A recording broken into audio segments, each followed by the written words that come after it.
Bonjour et bienvenue pour ce nouvel épisode de Questions-Réponses, le podcast qui décrypte les missions et l'actualité de l'Académie de Grenoble. La lutte contre les violences, les discriminations, le harcèlement et les agissements sexistes, plus connus sous le nom de VDHA, est au programme de notre podcast aujourd'hui. Un dispositif porté par notre invité du jour, Damien Rivolier, chargé de mission égalité professionnelle, femmes-hommes et diversité au sein de l'Académie de Grenoble. Damien Rivolier, bonjour. Bonjour. Merci de partager ce petit moment en notre compagnie. Votre prise de poste remonte à 1 an désormais. Elle témoigne d'une volonté forte de Madame la rectrice de lutter contre toutes les formes de discrimination. Est-ce que c'est un peu l'idée ? Oui, c'est vraiment l'idée, c'est d'agir au niveau académique pour réduire les inégalités et pour que personne ne soit empêché ou malmené, quel que soit son genre, son origine, son orientation sexuelle, son âge, ses capacités physiques, etc. C'est vraiment faire en sorte que chacun, chacune ait les mêmes chances, les mêmes opportunités. C'est accueillir toute personne telle qu'elle est. Et malheureusement, il reste beaucoup à faire pour que ces valeurs qui sont en fait celles de la République, celles de l'école en fait, qui devraient avoir cours au jour le jour dans nos établissements et dans nos services, soient vécues au quotidien, réellement, concrètement, par tous et toutes. Donc vous êtes chargé de mission égalité professionnelle, femmes, hommes et diversité au sein de l'Académie de Grenoble. Quel est votre champ d'action ? Alors mon champ d'action, il est assez large et c'est vrai que j'ai la chance de toucher à beaucoup de facettes différentes, beaucoup de choses différentes, beaucoup d'actions différentes. La première chose qui est dans mon périmètre, dans mon champ d'action, c'est d'établir et de faire vivre justement ces plans d'action qui sont construits au niveau national d'abord et ensuite au niveau académique, qui sont déclinés au niveau académique, et de suivre ces plans d'action. Donc il y a notamment un plan d'action égalité professionnelle, femmes-hommes. Et puis, dans mon champ d'action, il y a la communication. C'est vraiment important sur ce sujet-là de pouvoir communiquer, sensibiliser sans relâche, et notamment lors des dates clés tout au long de l'année. Et puis, il y a aussi dans mon champ d'action le côté formation, de pouvoir créer et faire vivre des formations sur ces sujets-là. Il y a bien sûr le dispositif de signalement des VDHA dont on va parler plus en détail après. Et puis c'est aussi faire le lien avec l'ensemble des services RH pour que chacun, chacune dans ses services s'approprie et intègre dans ses missions l'égalité et la diversité. Donc vraiment mon champ d'action c'est vraiment de dynamiser la politique d'égalité et de diversité de l'ensemble de l'académie pour les personnels. Donc on a compris que les missions sont vastes. Quel est votre public ? Enseignants, élèves, personnel, parents d'élèves ? Alors vraiment, mon action et mon public, c'est vraiment les enseignants, donc l'ensemble des personnels, donc personnel enseignant, professeur, dans le premier degré et dans le deuxième degré, et également tout l'ensemble des personnels administratifs, techniques. Tout ce qui concerne les élèves est adressé par la mission Égalité Filles-Garçons, piloté par Misty Gardet et Clémentine Masson. On travaille évidemment en lien ensemble, mais moi je me concentre plus particulièrement sur les personnels. Donc sur les personnels. Donc votre arrivée, Damien Rivolier, au sein de l'Académie remonte, on l'a dit en amont, à 1 an désormais. Vous êtes parti d'une page blanche ? Non, bien sûr. De nombreuses actions, de nombreuses choses avaient déjà été mises en place auparavant. Alors, on avait déjà un plan d'action égalité 2022-2024 qui avait été établi par mes prédécesseurs et prédécesseuses. Il y avait le point écoute qui existait déjà pour recueillir la parole des victimes depuis 2022. Des séminaires avaient été organisés aussi pour former, sensibiliser, notamment les personnels encadrants sur les sujets de l'égalité. Donc, ça fait de nombreuses années que l'Académie se saisit de ce sujet et agit pour l'égalité, pour la diversité. Alors, depuis votre arrivée, quelles actions ont été mises en place ? Donc, en plus de ce travail sur le dispositif, il y a eu des actions de communication et de sensibilisation autour des dates clés qui ont eu lieu donc, sur l'année 2024, donc le 8 mars, journée des droits des femmes, et puis l'intégration aussi du groupe de travail sur les LGBT-phobies et l'observatoire des LGBT-phobies qui a été voulu par Madame la rectrice, et donc l'animation d'actions aussi de sensibilisation et une communication autour du 17 mai, la journée de lutte contre l'homophobie et la transphobie. Et puis il y a déjà un travail qui a été fait pour préparer le futur plan d'action égalité de l'Académie. et une mise en réseau aussi au niveau national avec les référents et référentes égalité des autres académies. Et donc, le dispositif de signalement des actes de VDHA, comment fonctionne ce dispositif? Alors, le dispositif, tout d'abord, c'est un moyen de signalement. C'est-à-dire qu'il faut que les personnes, les personnels en l'occurrence de l'académie, sachent comment elles peuvent transmettre, signaler, parler d'une situation qu'elles vivent qui les met en difficulté, en souffrance par rapport à des violences, des discriminations, du harcèlement ou des agissements sexistes. Donc c'est d'abord donc, 2 moyens de signalement, une adresse mail, signalement-vdha@ac-grenoble.fr et un formulaire accessible depuis le site de l'académie pour donner les informations nécessaires à l'établissement d'un signalement. Sur ce formulaire, on peut soit déclarer des faits, donc décrire ce qui s'est passé, soit laisser simplement son numéro de téléphone et des créneaux auxquels on souhaite, sur lesquels on est disponible pour être rappelé, pour pouvoir être rappelé par une professionnelle de l'écoute qui va pouvoir recueillir la parole des victimes ou des témoins, puisque le dispositif s'adresse aux victimes et aux témoins de ces situations. Donc pouvoir recueillir cette parole en toute confidentialité et tant que la personne le souhaite, en restant anonyme.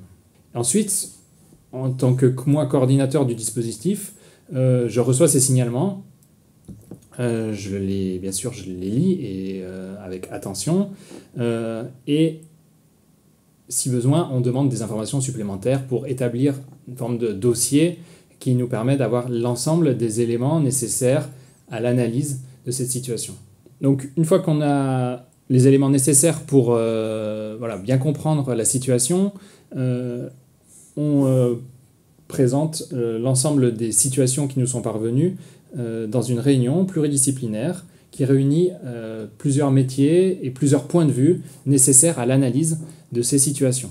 Donc il y a le côté DRH avec le DRH adjointe, les DRHT, le côté médico-social avec la conseillère technique le médecin conseillère technique, et puis la conseillère technique du service social, les psychologues du travail également, pour prendre en compte les situations dans toutes leurs dimensions, donc à la fois médicales, mais aussi psychologiques, humaines.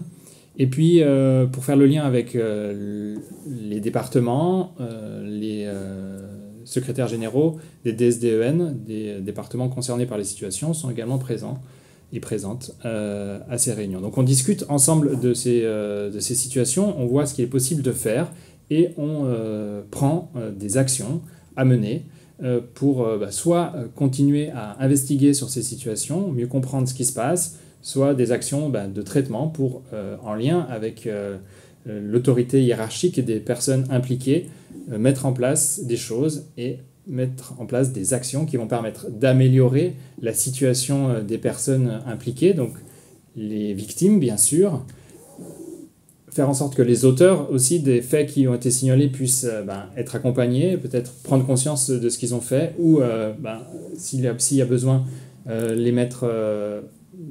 sanctionner, mettre dans une autre... faire un changement nécessaire pour la qualité de vie des personnes impliquées et la qualité du service. Et puis prendre en compte aussi, et c'est important, le contexte global et agir sur peut-être un contexte d'établissement, une équipe dans laquelle il peut y avoir des tensions, des agissements qui ne sont pas appropriés. Et voilà, on réfléchit ensemble à ce qu'on peut faire pour faire changer la situation et agir concrètement sur le terrain. D'accord, donc on a compris que c'est un travail en équipe, on a compris aussi qu'il fallait tous s'associer pour le bien-être des personnels. Quels sont les premiers retours sur ce dispositif ? Donc, alors, le dispositif a été lancé le 2 septembre, je ne l'ai pas nommé, mais voilà, donc on a aujourd'hui 2 mois de recul. Déjà, la première chose qui est importante et que je sens, c'est que les personnes du coup, qui signalent sont... satisfaite de pouvoir avoir un espace pour dire les choses, signaler des faits et être écouté.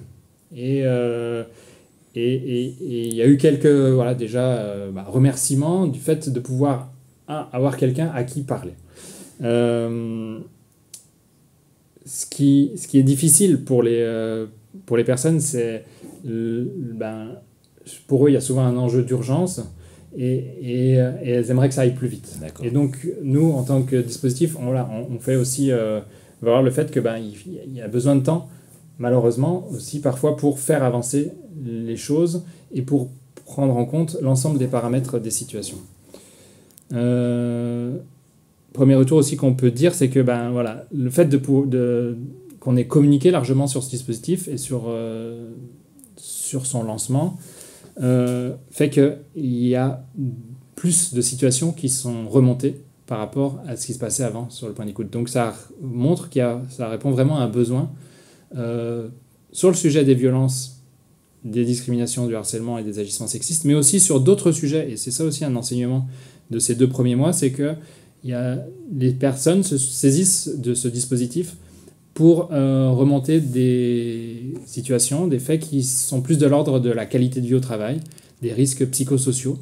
Ça montre qu'il y a un besoin aussi de pouvoir s'exprimer et un besoin d'écoute par rapport à des situations qui ne sont pas directement des situations de violence, mais des situations de mal-être, un manque de bienveillance ou de relation à certains moments qui pèsent en fait au quotidien sur la qualité de vie des agents et des agentes, qui a besoin de s'exprimer, mais qui n'a pas d'espace pour le faire. D'accord. Donc Damien Rivolier, vous semblez avoir pas mal d'idées, pour être proactif. Quelles sont les perspectives à venir au sein de l'Académie ? Alors les perspectives, elles sont nombreuses et ce n'est pas les défis qui manquent. Le prochaine action, prochain défi, ça va être de relancer un nouveau plan d'action égalité, donc 2024-2027. Il va y avoir des groupes de travail qui vont être mis en place et donc il va falloir renouveler ce plan d'action égalité pour lui donner un deuxième souffle. Ça sera notre deuxième au sein de l'Académie. Et puis à un peu plus long terme, mais pas tant que ça, fin 2025, on va aussi œuvrer pour mettre en place le label égalité et diversité au sein de l'Académie. Toutes les académies de France vont être labellisées égalité et diversité. Et donc il faut préparer cette labellisation en bonne et due forme par l'AFNOR qui va montrer l'étendue de nos actions sur ces sujets-là. Il y a aussi quelque chose de très important par rapport au dispositif, c'est la mise en place de formations sur la prévention des violences sexistes et sexuelles, pour ne pas être que dans le traitement des situations, mais aussi agir le plus en amont possible pour que ces situations ne se produisent pas et changer petit à petit les mentalités par rapport à ça. Et puis, un des défis aussi qu'on a, c'est de constituer un réseau sur l'égalité professionnelle. Il y a un réseau déjà bien existant qui existe sur l'égalité filles-garçons. Mais voilà, pour pouvoir aller dans chaque département, dans chaque école, dans chaque établissement, il faut qu'on trouve les moyens de constituer un réseau pour aller au plus près des agents et des agentes. Donc on a compris que les journées seront chargées encore à l'avenir. L'entretien touche à sa fin. S'il fallait résumer vos missions et le dispositif de signalement des actes VDHA en un seul mot. Alors, je vais plutôt faire 2 mots, puisqu'il y a 2 choses, mes missions et le dispositif, c'est quand même 2 choses différentes. Sur mes missions, vraiment, le mot, ça serait égalité. Je pense que vraiment, c'est celui qui résume toute mon action. Et ce que je porte, et c'est une valeur qui m'est chère, qui correspond aussi à égalité, fraternité et liberté. Mais vraiment, c'est le but, c'est de faire en sorte que tous et toutes nous ayons les mêmes chances, les mêmes opportunités. Et puis, sur le dispositif, le mot, ça serait parole. Parce que c'est vraiment cette parole qu'il faut libérer et rendre possible pour offrir la possibilité à tous ceux qui en ont besoin de s'exprimer et de faire valoir ce qui se passe pour elles. Une chose importante à ajouter sur vos missions ou ce dispositif, une remarque ou une réflexion dont on n'aurait pas parlé, éventuellement le slogan académique dans l'Académie de Grenoble, ici on peut être soi. Oui, ce slogan, je l'aime beaucoup. Parce qu'il résume bien aussi l'intention de mes missions, l'intention de l'égalité et de la diversité. Ce que j'aimerais rajouter aussi, c'est que c'est un travail de long terme et que c'est important de voir les choses sur un temps long, parce que la sensibilisation, le changement des mentalités, Des consciences, c'est quelque chose qui se fait petit à petit par une action quotidienne, sans relâche. Il ne faut pas s'épuiser à la tâche et en même temps, il faut être là, présent, tout le temps sur le terrain et aussi ne pas laisser passer ce qui n'est plus aujourd'hui acceptable parce qu'il y a beaucoup de choses qui sont encore trop acceptées et notre marge de tolérance, notre seuil de tolérance doit être abaissé pour toutes ces actions et ces agissements sexistes, discriminatoires. Parce que simplement c'est interdit en fait par la loi et c'est important de le rappeler. Donc on abaisse notre seuil de tolérance, on augmente notre seuil de bienveillance pour accueillir effectivement chacune tel qu'il est dans son travail. On va retenir ce principe des vases communicants, on va dire ça comme ça. On profite de l'occasion, Damien Rivolier, pour encourager nos auditeurs à aller sur la page internet du site académique dédié au dispositif. Une page très complète avec beaucoup d'informations qui sont très utiles. La dernière question, un peu plus légère, c'est la tradition du podcast. Quel a été, Damien Rivolier, votre meilleur souvenir à l'école ? J'ai envie de parler d'un professeur de français. Et je ne sais même pas si elle est encore parmi nous. C'était dans l'académie de Lyon, Madame Chéri Nomon. Je l'ai jamais remerciée, j'ai eu envie de la remercier à un moment donné pour ce qu'elle m'avait apporté pendant mon année de 6e et de 5e. J'ai jamais franchi le pas, donc je profite de cette occasion pour le faire. Ça a été vraiment une professeure formidable qui nous a accompagnés dans sa matière, mais aussi dans notre arrivée là, au collège. Et je me souviens notamment en 6e ou en 5e, je ne sais plus, mais en tout cas pour Noël, on avait fait la ronde des 7 desserts. Donc on avait tous amené un dessert différent en lien avec cette tradition un peu latine, si je me souviens bien. Et ça avait été un chouette moment. Il y avait beaucoup de bienveillance, beaucoup d'écoute de sa part. Et je souhaite à chacune de pouvoir avoir ce type d'enseignant, et je pense qu'on en a tous et toutes eu une ou un qui nous a accompagnés et boosté pour le reste de notre scolarité.